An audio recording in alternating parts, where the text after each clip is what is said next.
So obviously between the channels, I mean the frequencies, anything goes, but again, it has to be on 8XX for it to work on the Doorman. Now, this doesn't matter either, for the Doorman anyway.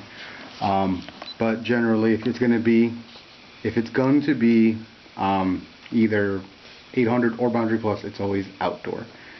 You do not want to do both, do outdoor. You do want to do both. If you're doing 700 and you want it to work, you want your microlight to work with backwards compatible shields, you have to set it on both. If you have it set on outdoor, it won't work with the S4 shields. When you come out here, always make sure it's on SL2. Very important to be on SL2. If it's on an SL2, will not work with that door. And then the code. The code can be anything you want it to be. Really does not matter what it's set to.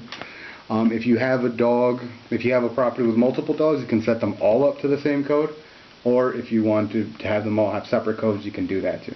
Generally what I do, I just set them all up to the same code. Unless there's a dog that for some reason they don't want them to use the door or what have you. Or like a cat. Or like a cat.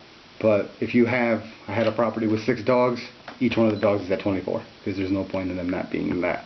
And then you just want to go ahead and save that information. So we'll save it. Collar set to 10K, door set to 7. So again, clock schedule, hold it down.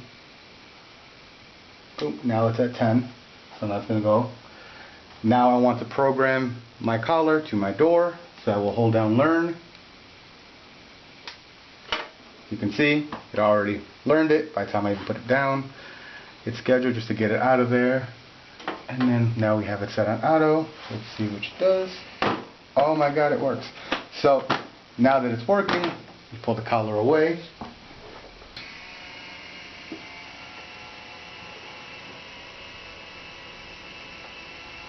Bam, success. Now then, you have these little arrows up and down, and these guys control how big the signal field is for the door. Essentially, it's just like a shield, just in a different container. So right now, we have it at 5, and that's usually about a good 4-ish feet, I would say, on both sides. So I generally suggest leaving it at like a 3, because you want to make sure that it's big enough that the dog has intent to use the door, not just walk past the door. And then, like I said, with the washer and dryer, usually you'll have less interference the more tame the signal is.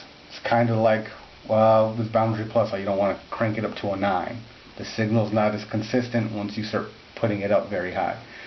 So if you keep it at more of a 2 or a 3, that's where you're going to get, again, so it's not going to, if the dog happens to be laying down, because a lot of times we put these in like mud rooms, the dog's laying down, he won't be close enough to the door to activate it. You can save some battery.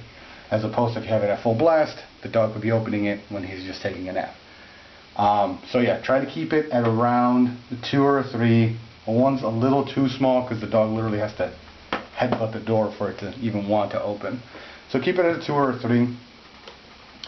Other than that, you just have your clock set, which is pretty straightforward. Just hold it down, and it will start letting you mess with the times, and you can do whatever you want on that. Minutes, and then just go schedule. Hold them all down, figure out the times. Straightforward.